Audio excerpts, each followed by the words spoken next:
káàbọ̀ sí bó ṣe ń lọ lórí Lovers Arena TV. Ìròyìn bó ṣe ń lọ lórí ìkànnì Lovers Arena TV. Àtúnkù ojúmọ́ tòní ẹ káàbọ̀ sábàlá bó ṣe ń lọ níbi tá a ti máa jẹ́ kẹ́ mọ̀ bó ṣe ń lọ lójú àwọn ìwé ìròyìn ojoojúmọ́ èyí tó wà ní ilé wa.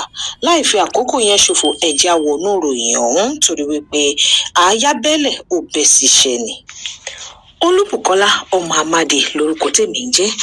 Ìròyìn àkọ́kọ́ tí mo fẹ́ mú ní àyín àkọlé ẹ̀ ṣàlàyé pé àwọn ẹgbẹ́ kan tí wọ́n pè ní Ìjẹ̀bú Boys Association wọ́n ti yan ìgbìmọ̀ ìṣàkóso tuntun bẹ́ẹ̀ sì ni wọ́n ṣèlérí láti túbọ̀ mú ìdàgbàsókè ìlú lọ́kùnkúndùn. Ẹgbẹ́ ti Ìjẹ̀bú Boys Association ìyẹn IJ Boys wọ́n kéde wípé àwọn ti ṣètò ìdìbò wọ́n sì yan ìgbìmọ̀ alákòóso tuntun ìyẹn Executive Council lẹ́yìn ètò ìdìbò èyí tí wọ́n ṣe ní ọjọ́ 22 oṣù kọkànlá ọdún 2025. Ibẹ̀ náà ló sì jẹ́ wípé wọ́n ti yan àwọn aṣojú tuntun tó sì jẹ́ pé wọ́n ṣe ètò ìbúra fún lọ́jọ́ 28 oṣù kejìlá ọdún 2025 ìyẹn December 28, 2025. Bẹ́ẹ̀ sì rèé sáà méjì òun ni wọ́n á lò. Barrister Olúkáyọ̀dé Òkèńlá òun ni wọ́n yàn gẹ́gẹ́ bí ààrẹ ẹgbẹ́ ọ̀hún nígbà tí Ọ̀túnba Níyì Awónáìkí jẹ́ igbákejì rẹ̀. Bẹ́ẹ̀ sì ni Pharmacist Adésànwó Adébíyì àwọn jẹ́ akọ̀wé àpapọ̀. Àwọn míì tó tún kù tí wọ́n wà nínú ìgbìmọ̀ òun náà ni Ọmọọba Adétọ́lá Odúṣọ̀tẹ̀ táwọn jẹ́ Publicity Secretary àti Barrister Olúṣẹ́gun Àṣàyè táwọn jẹ́ akọ̀wé lórí ìmọ̀ ti òfin ìyẹn Legal Secretary. Àwọn tó tún kù nínú ẹ̀ Ọmọọba Akínwándé Adéwálé àyẹn jẹ́ Deputy Head UK, Alhaji Ọlámídé Okunowó Financial Secretary, Major Ayọ̀délé Òkúà Head Strategic Planning US, Mr. Olúdọlápọ̀ Olúṣọ̀gá Treasurer US, Ọmọọba Adéwálé Ọdẹ́dínà Assistant Secretary General, Mr. Ọlán Ọlásìnbọ̀ Head US Chapter, Ọ̀túnba Babátúndé Akíntọ́lá Chief Whip, Dr. Sheson Daniels Deputy Head US Chapter àti Ọláwálé Ṣìyànbọ́lá Head UK Chapter. Ẹni tó sì jẹ́ ààrẹ èyí tó kó gbá wọlé òun náà ni ọ̀gbẹ́ni Ọlágbuyì Odúníyì. Bẹ́ẹ̀ ni àlàyé ẹgbẹ́ Ìjẹ̀bú Boys Association tó jẹ́ àjọ tí kì í pawó wọlé ìyẹn non-profit òun náà ni wọ́n dá sílẹ̀ lọ́dún 2016 tó sì jẹ́ wípé ó ti mú ìgbòòrò àti ìdàgbàsókè bá ẹkùn Ìjẹ̀bú nípínlẹ̀ ti Ògùn. Ní ọ̀pọ̀lọpọ̀ ọdún sẹ́yìn ló jẹ́ pé ẹgbẹ́ ọ̀hún wọ́n ti ṣe ọ̀pọ̀lọpọ̀ àṣeyọrí nípa kíkópa nínú ohun ìdàgbàsókè bíi ẹ̀ka ètò ìlera àti ẹ̀ka ti ètò ti ọrọ̀ ajé. Bẹ́ẹ̀ ní àfikún òun ló jẹ́ pé ẹgbẹ́ ti IJ Boys yìí ìyẹn Ìjẹ̀bú Boys Association wọ́n ti ṣe ètò gbígbé oògùn sílẹ̀ fún ilé ìwòsàn ti Ọlábísí Ọ̀nàbànjọ University Teaching Hospital ìyẹn OUCH tó wà ní Ṣàgámù. Nípa ti ètò ọrọ̀ ajé ẹgbẹ́ ọ̀hún wọ́n ti ṣe ètò ìgbékalẹ̀ ètò ọrọ̀ ajé kan tí wọ́n pè ní Economic Summit and Trade Fair lọ́dún 2025 tí ìyẹn sì jẹ́ àfojúsùn láti mú kí ìtẹ̀síwájú kó bá ètò ọrọ̀ ajé nílẹ̀ Ìjẹ̀bú lápapọ̀. Lórí ká tún move on ká tẹ̀síwájú lórí ìròyìn yẹn mo rí eléyìí tí àkọlé ẹ̀ ṣàlàyé pé Wàsíù Àyìndé ó ti kọ̀wé ránṣẹ́ sí ìjọba ìpínlẹ̀ Ògùn bẹ́ẹ̀ ló fi ẹ̀sùn kan ìdílé ọba ti Fúṣẹ̀ngbùwà lórí bí wọ́n ṣe yọ sọ́tọ̀ láì jẹ́ kó darapọ̀ mọ́ ètò ṣíṣe ètò yíyan Àwùjalẹ̀ tuntun. Gbajúmọ̀ olórin fújì ni àti olórí ọmọọba nílẹ̀ Ìjẹ̀bú Alhaji Wàsíù Àyìndé Marshal tí gbogbo èèyàn mọ̀ sí Kwam1 bàbá ti kọ̀wé ránṣẹ́ sí gómìnà ìpínlẹ̀ ti Ògùn Ọmọọba Dàpọ̀ Abíọ́dún tí wọ́n sì ń fi ẹ̀sùn kan ìgbìmọ̀ afọbajẹ́ wípé níṣe ló jẹ́ pé wọ́n ra gbá àwọn sẹ́gbẹ̀ẹ́ kan yẹn ni pé wọ́n sideline wọn nínú ètò yíyan Àwùjalẹ̀ ilẹ̀ Ìjẹ̀bú tuntun. Àyìndé nínú lẹ́tà èyí tó kọ lọ́jọ́ 9 oṣù kínní ọdún 2026 ló ti fẹ̀sùn kan ìdílé ọba ti Fúṣẹ̀ǹbùwà lélẹ́yìí tí ó jẹ́ wípé àwọn náà ló kàn láti yin fa ọba tuntun sílẹ̀ wípé wọ́n yọ àwọn kúrò nínú ètò yíyan Àwùjalẹ̀ tuntun ọ̀hún tó sì jẹ́ pé léyìí ó lòdì sí òfin ti Chieftaincy Declaration and Obas and Chiefs ti ìpínlẹ̀ Ògùn. Bẹ́ẹ̀ ni bàbá ṣàlàyé wípé wọ́n mọ̀ọ́mọ̀ disenfranchise àwọn ní o láti lè fi gagbága pẹ̀lú àwọn tó kù. Wọ́n ní lẹ́tọ̀ ọ̀hún tó sì jẹ́ pé agbẹjọ́rò wọn dókítà Wahab Shittu òun náà ló kọ tí wọ́n ní wọ́n fi ránṣẹ́ sí gómìnà ìpínlẹ̀ ti Ògùn gẹ́gẹ́ bí petition òun ṣe wá ṣe ní àlàyé.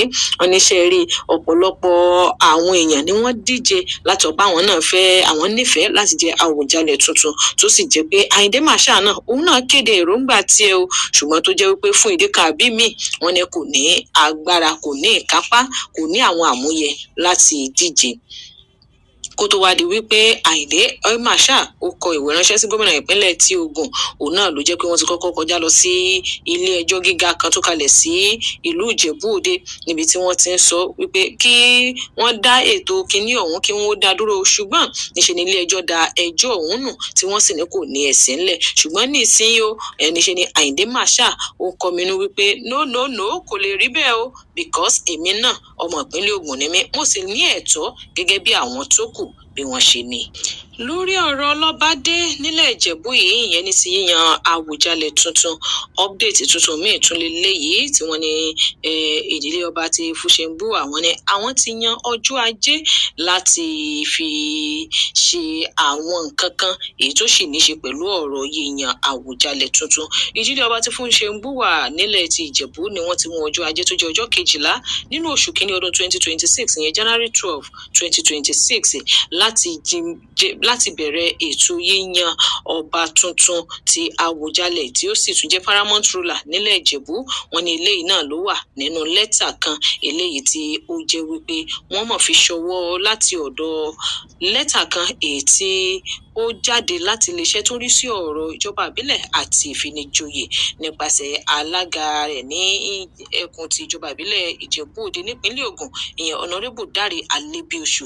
Tá a bá gbàgbé níbi ọ̀sẹ̀ bíi mẹ́ta òun náà ló jẹ́ wípé ìjọba ìpínlẹ̀ Ògùn wọ́n ti ní kídìlé Fúṣẹ̀ǹbùwà kí wọ́n sì ní sùúrù ná lórí ètò yíyan Àwùjalẹ̀ tuntun ṣùgbọ́n ní ìsinyìí wọ́n ní láti ìgbà tí ọba Síkírù Adétọ̀nà tí bàbá ti wàjà lẹ́ni ọdún 91 ìyẹn 91 ní oṣù keje ọdún 2025 lẹ́yìn tí bàbá tí wọ́n ti wà lórí àlééfà fún ọdún 95 65 years òun náà ni bàbá wàjà. Wọ́n sì ní láti ìgbà náà òun náà ní orí àpèrè òun ti sílẹ̀ tí wọ́n ń gbé ìgbésẹ̀ láti yan Àwùjalẹ̀ tuntun. Òun náà ni wọ́n ṣe wá ní ó dá lọ́jọ́ 12 ní ìsìn tó jẹ́ oṣù kínní ọdún 2026 àwọn bẹ̀rẹ̀ sí ní máa ṣe ìpàdé lóríṣiríṣi láti mọ ibi tí orí ń bẹ́sẹ̀ rè lórí update yẹn. Ó jẹ́ bó ṣe lóun ó jẹ́ nípa ti ọ̀rọ̀ Àwùjalẹ̀ tuntun àti Ìjẹ̀bú Òde.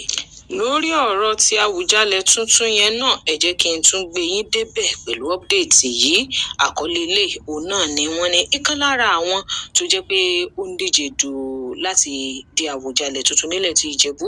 Bàbá ti bọ́ sórí social media lẹ́yìn tí àwọn kan tí wọ́n bá wọn polongo àwọn nǹkan tí ò tí ì fìdí múlẹ̀. Wọ́n ní bàbá ní ìsìn wọ́n ní excuse ẹ̀yin èèyàn mi ẹ máa calming down. Ọmọọba Abímbọ́lá Ọ̀nàbánjọ ti ìdílé Fúṣẹ̀ǹbùwà Royal House òun náà ni wọ́n sọ gbogbo aráàlú pé ẹ dákun ẹ má tí ì máa pe àwọn ní Àwùjalẹ̀ tuntun o ẹ má tí ì máa circulate àwọn material pé kinní kan àwọn l'Àwùjalẹ̀ wọn nítorí wípé kò tí ì sí conclusion lórí eléyìí lórí ẹni pàtó èyí tí ó jẹ́ Àwùjalẹ̀ tuntun. Ọmọọba Ọ̀nàbánjọ òun náà ló sì jẹ́ pé wọ́n dúpẹ́ o òun lọ́wọ́ gbogbo àwọn èèyàn torí pé wọ́n ní téèyàn ò bá nígbàgbọ́ nínú èèyàn kò ní máa polongo rẹ̀ gẹ́gẹ́ bí ẹni pé lágbájá yìí ò ní Àwùjalẹ̀ tuntun. Wọ́n ní àwọn sì respect gbogbo ìgbésẹ̀ yíyan Àwùjalẹ̀ tuntun. Wọ́n ní kò sì sí ẹnikẹ́ni tó gbọ́dọ̀ tẹ kinní ọ̀hún ní ojúmọ́lẹ̀.